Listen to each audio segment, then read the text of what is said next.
So how I start to introduce it to the dog is simply holding it in my hand, and if the dog shows any interest, I tell him he's a good boy and I give him a piece of food, kind of like this.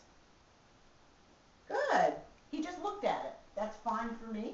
And I go into my treats and I give him a nice treat. Good. So that was a little more interest from the dog. There. Good.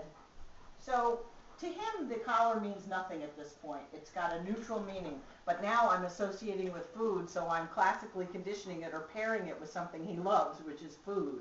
So I do this another time. Good. So now the collar is associated with something really, really good.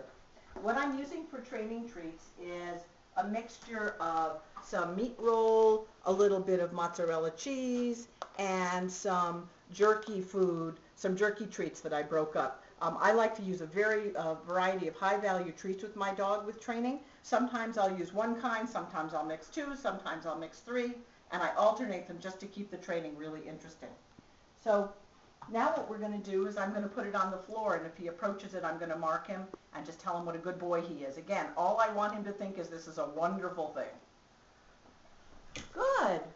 So he looked at it, and I'm giving him a treat. Good. He looked at it again, and I'm giving him a treat. And it doesn't matter if I call his attention to it. He does not have to discover it on his own. Good. So he's now starting to think that this thing has some really good thing going on, even though it's nothing to him now.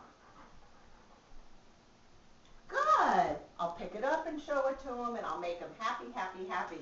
Then what I might do is put some treats around it on the floor for him to eat, and I'll open the collar up. I don't know if you can get that, Moy. Good, and put some treats right around the collar, just so he sees it. Because when I vibrate the collar, things are going to change hugely. So I'll start to vibrate it. Actually, I'll pick it up and put it in my hand, and then I'll put it on the floor. So what I'm going to do is now I'm going to pick the collar up, and I'm going to vibrate it with the controller and let him see that. Good. And you could see a little change of behavior. He was like a little surprised to see that because it made a noise and it vibrated. So I'm going to do it again, and I'm going to keep the controller around my neck just to make my life easier. Good. And he thinks it's very amusing. I'm just vibrating this thing in my hand. So now I'm going to have him approach it and think that it's very interesting. Good. And I'm vibrating it a bunch of times.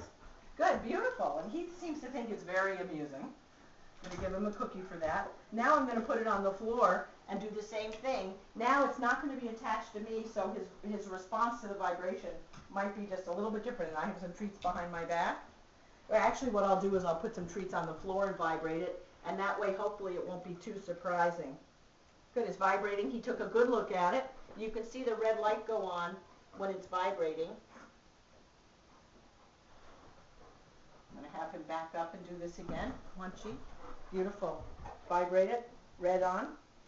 And I'm good boy. Nice work. So what I would suspect with a new dog, I would take 2, 3, 4 days with this to put treats around it and have it vibrate so the dog doesn't think anything of it. The whole point of all of this work for a couple of days is to have the dog not think anything of it, but it's fun, fun, fun. You don't want the dog to have any kind of a problem with it. Okay, that's the end of that piece.